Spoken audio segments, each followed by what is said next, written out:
హోలీ పండుగ వచ్చిందంటే చాలు పిల్లలు పెద్దలు రంగుల్లో మునిగి తేలుతూ ఉంటారు. కానీ అక్కడ మాత్రం హోలీ పండుగను వెరైటీగా జరుపుకుంటారు. ఏడాదికి ఒకసారి వచ్చే పండుగను వైభవంగా జరుపుకుంటూ తమ ఆచారాలను తూచా తప్పకుండా పాటిస్తుంటారు. విచిత్ర వేషధారణలతో రతి మన్మధులకు పూజలు చేసి మొక్కులు తీర్చుకుంటారు.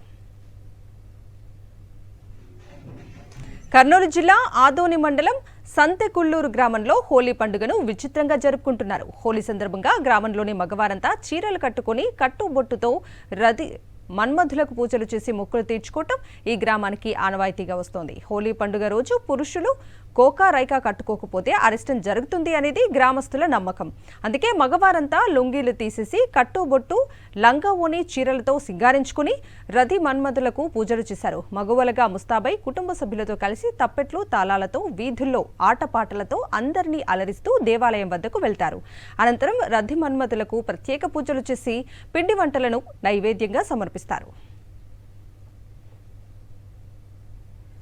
చిన్న పెద్ద అనే తేడా లేకుండా ప్రతి ఒక్కరూ చదువుకున్న వారు కూడా తమ గ్రామం కోసం కోకా రైకా ధరించి రతి మన్మధులకు పూజలు చేస్తారు.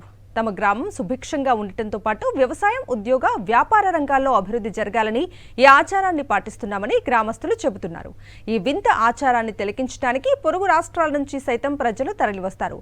ఇలాంటి అవాంఛనీయ సంఘటనలు జరగకుండా పోలీసులు గట్టి బందోబస్తును ఏర్పాటు చేశారు.